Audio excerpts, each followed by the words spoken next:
청주시 허창원 의원입니다. 저는 충북의 생존 전략 중에서 광역단체들 간의 초광역화 사업에 대해 발언을 하고자 합니다.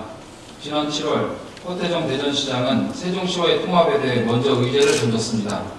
허태정 시장의 주장은 대전 세종 통합 시 인구 200만 이상의 광역도시로 행정수도의 기반이 되고 국가균형 발전을 이끄는 중심도시로의 성장을 이야기하고 있습니다. 여기에 더 나아가 이달 초에는 이용섭 광주시장과 김영록 전남지사는 행정통합 논의를 위한 합의문을 발표했습니다. 또한 대구 경북도 부산, 울산, 경남도 같은 움직임을 보이고 있습니다. 이러한 움직임의 배경은 경제사회 분해가 집적화되는 수도권과는 달리 소멸위기를 걱정해야 하는 처지에서 살아남기 위해 몸집을 벌려 경쟁력을 확보하고자 하는 공감대가 만들어졌기 때문입니다. 이에 반해 우리 충북은 어떻습니까? 얼마 전 지방자치 전부 개정안에 포함된 청주시 특례시 문제로 한 차례 홍역을 치렀습니다. 저는 청주시의 특례시 지정 문제를 보면서 지난 30년 전 충남과 대전의 사람은 어떠했을지 찾아보았습니다. 현재의 대전광역시가 생기기 전 바로 직전 연도에 충북과 충남 본청 기준 일반회계입니다. 1988년 충북은 2,400여 원입니다. 충남은 3,080억 정도입니다.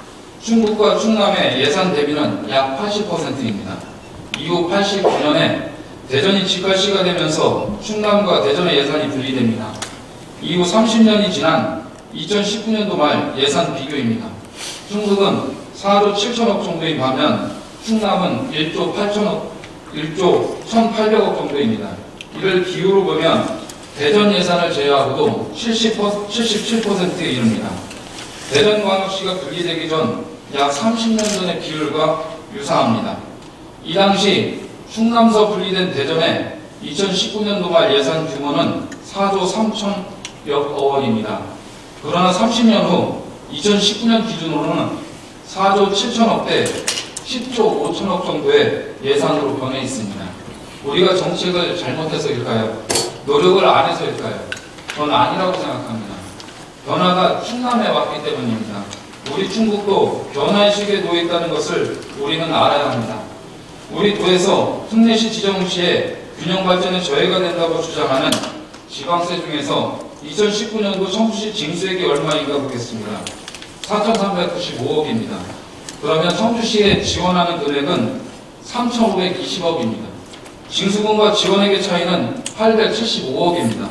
1,000억도 안 되는 비용 때문에 지사님의 공식적인 반대 표명과 9명의 시장 군수들이 의견을 모아 청주시의 특례시 지정에 반대하기 위한 성명서를 내기에는 명분이 부족합니다. 우리 도에서 행하던 청주시에 대한 관심과 노력을 그 외에 10개의 기초단체에 집중한다면 기회비용만으로 이 정도의 금액은 충분히 보상할 수 있다고 본 의원은 생각합니다.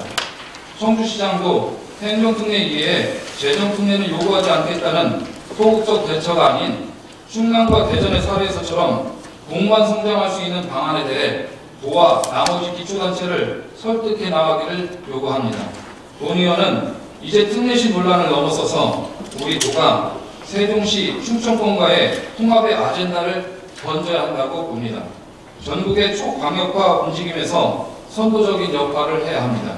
그리고 이전이 예상되는 청와대와 국회를 유치하기에도 충북은 개발이 안 된 넓은 부지와 오송역 그리고 청주국제공항을 보유하고 있는 장점이 있습니다.